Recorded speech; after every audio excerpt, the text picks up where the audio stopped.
Well, great game. I'm glad it was on national TV. I'm glad a lot of people got to see those players down there and how hard they play and how much heart we have. So really want to commend our team for that comeback and really playing hard all night.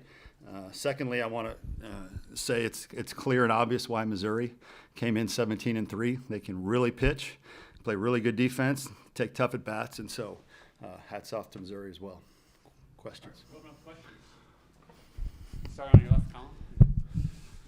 Mark, you talked about the veteranness of this team all year. What can you say about Caleb and Frenchie coming through in those moments as older guys? We needed at-bats. We were running out of outs, and we just needed guys getting on base, and that's what we told them. Just find ways to get on base, fight pitches off, and they did that. And again, if you just keep doing it and you're doing it, it's a 27-out game. It's such a cliche, but it's so true that you have to get 27 outs, and somebody has to get 27 outs against you.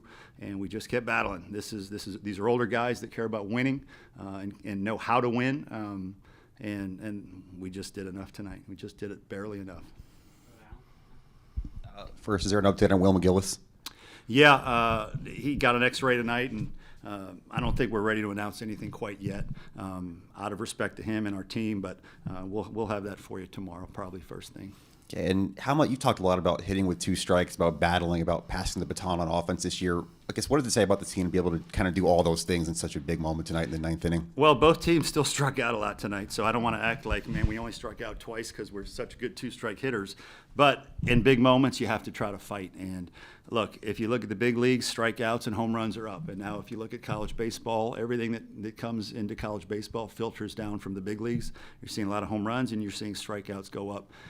I think because of hitting approaches, across the country, but also because pitchers are getting so good and the stuff is so electric, especially on a Friday night in the SEC. We just battled, That's what you do. You just battle, and you hope that at some point a ball finds a hole, a ball bloops in. If you give yourself a chance, you have a chance.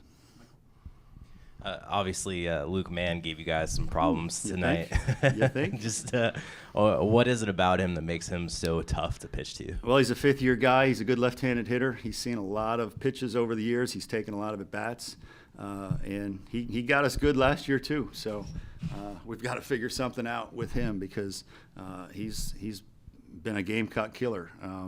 Now Austin Williamson did a great job in his last at bat against him, the freshman. I thought Austin did a tremendous job giving us a chance, and one of the big outs he got was Mann there in the last inning. So Austin struck out 3 in his one inning of work, and I think that was huge. But again, I think getting Mann out there was something we desperately needed.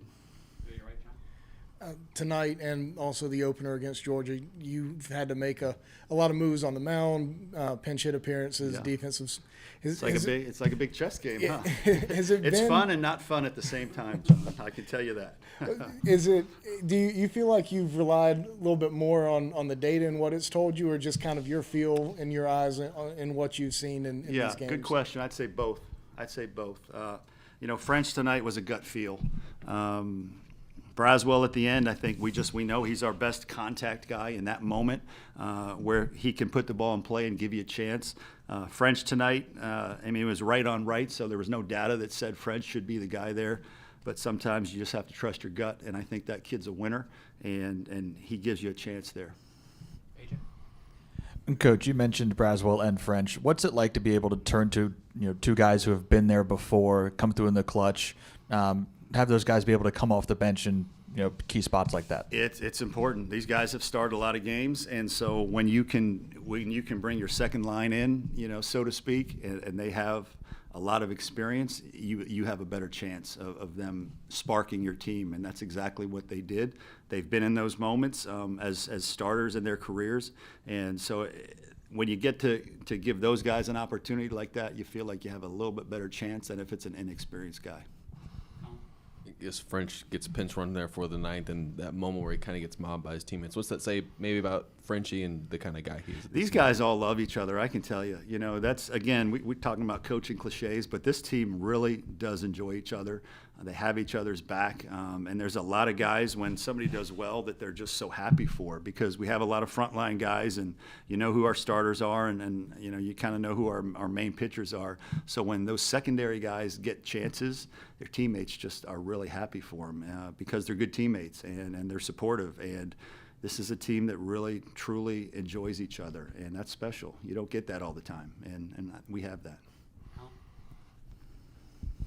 Not to bring it down after that, but with Will Sanders tonight, what did you kind of see from him? What was off, and is there anything you can even do about that or say to him with such a quick turnaround before his next start? Yeah, I mean, 6 walks tonight for him in 3 innings is just so uncharacteristic of him, and we just got to go to work. You know, him, Coach Parker, me, a very small amount, because I trust Coach Parker with the pitchers a lot, and so he just has to get back to work. I can't tell you the last time he struck out 6 or he walked 6 guys in 3 innings. I don't know that he ever has done that. So, look, he's just in a little bit of a lull right now, and so we've got to figure out how we can help him get out of that. Because I promise you, he'll work to get out of it. He wants to get out of it.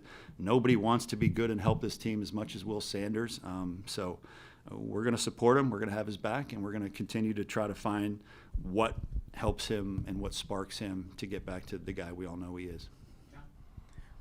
What made you want to go to Becker there in the 8th, and then what made you want to go to Williamson in the 9th, and did he do more to earn himself some additional time? Yeah, on Becker, I'd say the key ingredient there was that Mann was coming up again, and he had the 2 hit homers against righties, and we wanted to try to give him a look, and that backfired. But sometimes you got to tip your cap to a hot hitter that's talented. We could have thrown anybody up there, most of that game, and he was going to do what he did. But that was the main reason behind Becker going in there, and he had been good earlier in the week, I thought, over in Charlotte. And then, Williamson, I mean, he keeps answering the bell when we give him opportunities. He's been doing very well. So he's a guy who I think his role will grow because he deserves it. Any other questions for Coach? All right. I'm sorry? Can Hicks come back here this weekend? He threw 52 pitches. My guess is maybe for an inning on Sunday. All right. Thanks, everybody. Thank you.